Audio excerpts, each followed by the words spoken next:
الشفيع المرسلين يا خير خلق الله محمد يا مصطفى يا إمام المرسلين. الرحمن الرحيم. السلام عليكم ورحمة الله وبركاته. الحمد لله حمدا شاكرين حمدا ناعمين. أشهد أن لا إله إلا الله الملك الحق المبين، وأشهد أن محمدا عبده ورسوله المصطفى الأمين. اللهم صل وسلم على حبيبنا وشفينا سيدنا ومولانا محمد وعلى آله وأصحابه وذريته وأهل بيته أجمعين. أما بعد، قال تعالى في كتاب الكريم وهو أصدق القائلين: أعوذ بالله من الشيطان الرجيم، بسم الله الرحمن الرحيم. قل إن صلاتي ونسوكي ومحياي ومماتي لله رب العالمين. وقال النبي صلى الله عليه وسلم في كتاب الحديث: بسم الله الرحمن الرحيم. قل آمنت بالله ثم استقيم. صدق الله مولانا العظيم. Pemirsa yang dirahmati Allah, pendengar sekalian yang berbahagia, terlebih dahulu mari sama-sama kita panjatkan segenap puja dan puji syukur kita kepada Allah Subhanahu wa Ta'ala. Rasa syukur dari lubuk hati yang paling dalam, dengan penuh keikhlasan. Rasa syukur yang berkesinambungan, berkeseterusan. Rasa syukur yang tidak pernah berhenti, yang tiada henti. Sebagaimana Allah Subhanahu wa Ta'ala yang juga tidak berhenti hingga sampai saat sekarang ini memberikan kita semua karunia nikmat rezekinya. Ketika takbir intiqal, sami'allahu liman hamidah, Rabbana lakal hamd, mil'us samawati wa mil'ul ard, wa mil'u ma syi'ta min syai'in ba'du. Di sini kita diajarkan ungkapan penggambaran seorang hamba, betapa besarnya rasa syukur yang semestinya kita serahkan kepada Allah Subhanahu wa Ta'ala, sepenuh langit dan sepenuh bumi. Lalu salawat dan salam kita kirimkan kepada junjungan kita Nabi besar Muhammad sallallahu alaihi wasallam dengan lafaz Allahumma salli ala Muhammad wa ala ali sayyidina Muhammad. Di tengah kondisi yang masih genting dan darurat saat sekarang ini, memegang kuat-kuat syariat beliau, syariat Islam, insya Allah akan menjadikan kita itu tetap kuat dan hebat, akan menjadikan kita tangguh dan pantang mengeluh, insya Allah.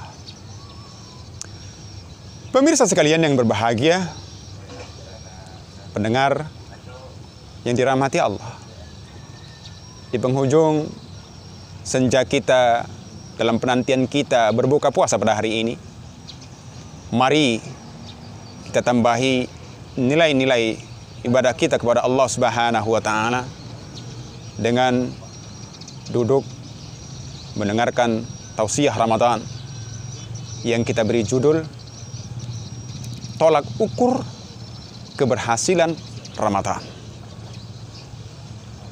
Pemirsa yang dirahmati Allah, tolak ukur keberhasilan Ramadan. Judul ini kami angkat karena judul ini merupakan judul yang relatif penting agar kita semuanya yang tengah menjalankan ibadah puasa tahu apa-apa yang menjadi tolak ukur keberhasilan kita kelak nanti pasca Ramadan.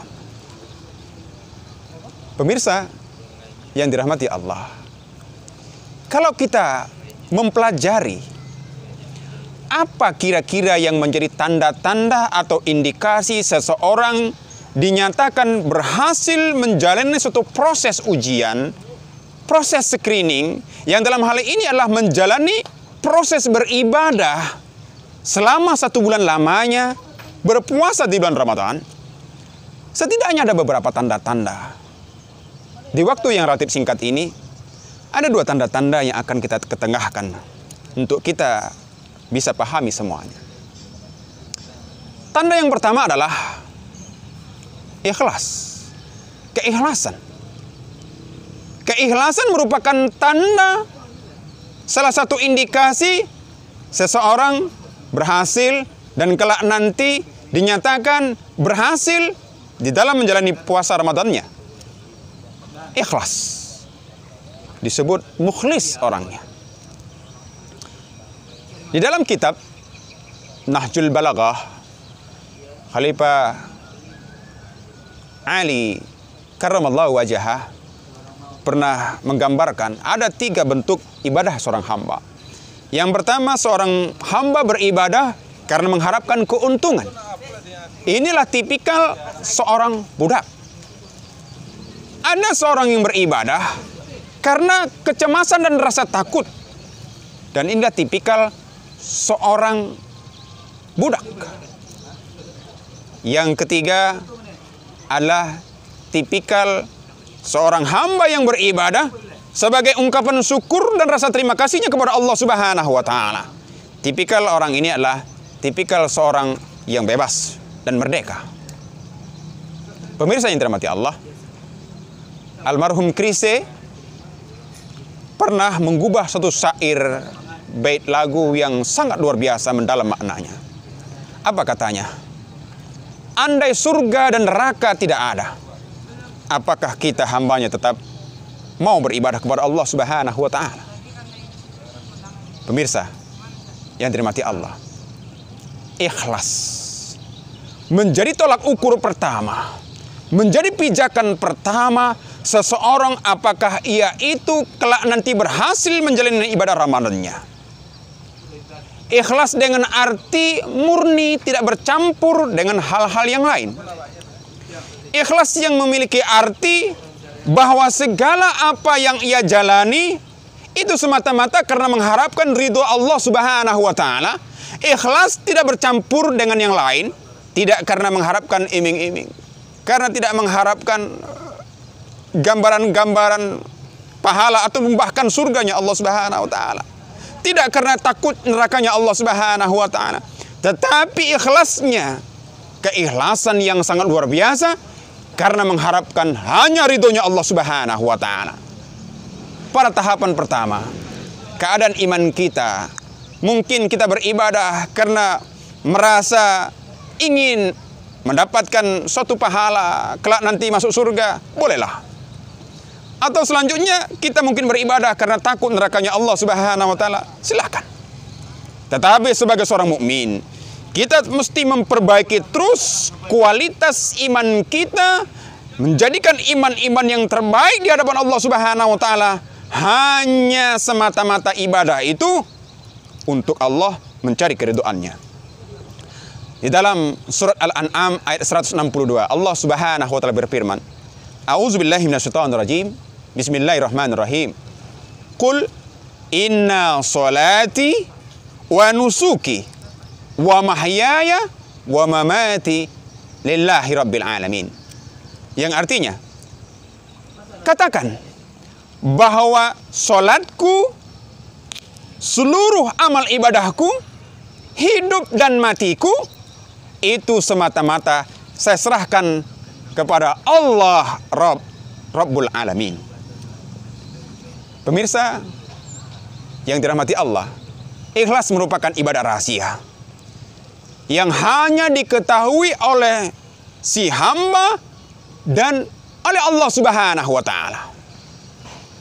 Pada praktek ibadah yang lain, salat, zakat, terlebih-lebih haji maupun umrah, yang bisa jadi kita yang akan mengantarkan keluarga kita dalam melaksanakan ibadah haji maupun umrahnya itu, semua kita akan mengetahuinya. Tetapi ibadah puasa hanya diketahui oleh Allah dan oleh si hamba itu sendiri. Bisa jadi si hamba pada malam harinya melaksanakan sahur, tetapi pada siang harinya ia melakukan suatu kepalsuan, kepura-puraan bahwa sebetulnya ia tidak menjalani ibadah puasanya. Inilah pemirsa yang dirahmati Allah.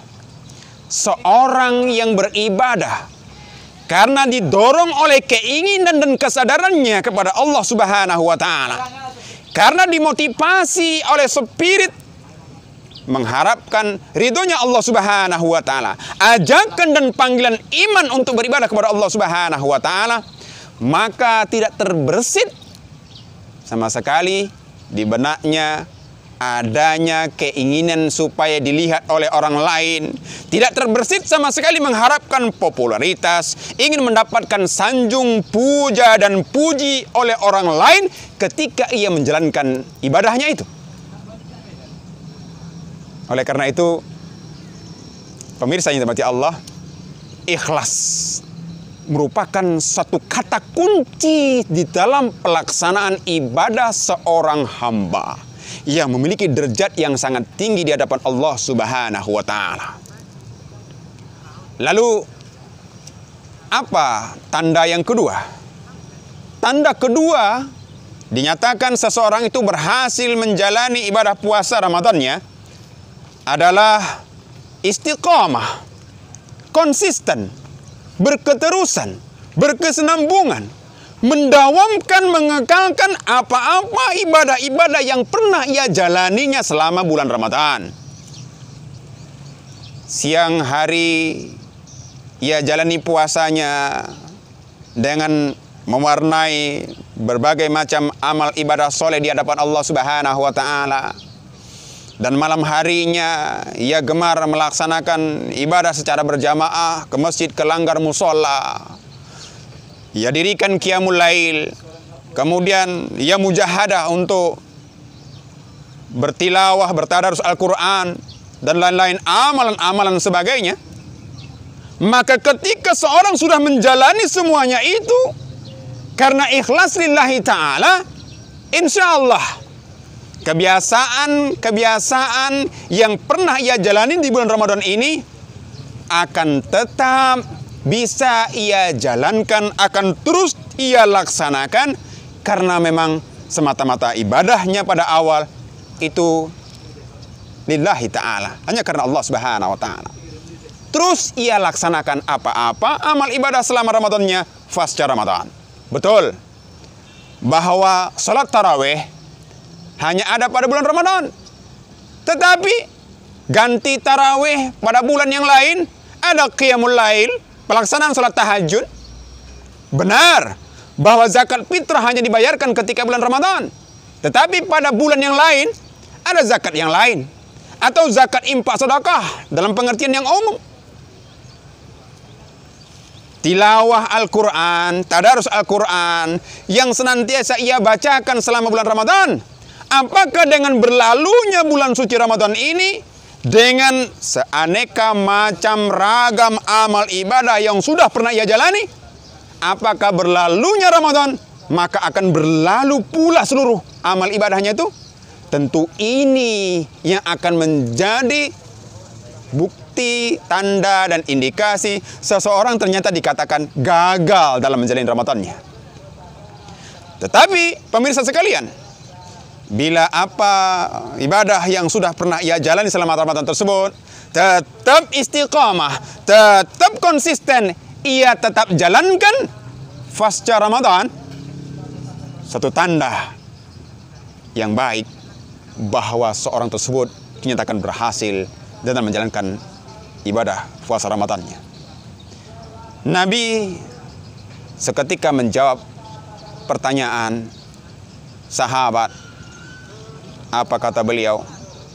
Qul amantu billah sumastaqim. Seorang sahabat bertanya kepadanya untuk meminta petuah. Nabi memberikan gambaran jawaban, Qul amantu billah sumastaqim. Iman kepada Allah, kemudian istiqamah. Ikhlas dan istiqamah merupakan kombinasi dua amal yang mesti kita laksanakan pada dasarnya seluruh amal ibadah. Pemirsa yang dirahmati Allah, mudah-mudahan kita diberikan inayah oleh Allah Subhanahu wa Ta'ala dan hidayahnya agar kita mampu beribadah secara ikhlas dan mampu beribadah secara istiqamah. Mudah-mudahan Ramadan kita di tahun ini merupakan Ramadan terbaik kita, agar predikat takwa yang akan kelak disematkan setelah Ramadan tetap bisa kita pertahankan hingga sampai ke akhir hayat kita nanti, tetap menjadi insan yang mulia, insan yang bertakwa. Pak Tabiru ya ulil absar, la'allakum tuflihun. Mudah-mudahan bermanfaat untuk sama kita jadikan amalan dan pedoman bagi kita semuanya. Demikian kita tutup dengan ucapan terbaik bagi semuanya. Selamat menyambut Idul Fitri dan selamat berbuka puasa. Assalamualaikum warahmatullahi wabarakatuh.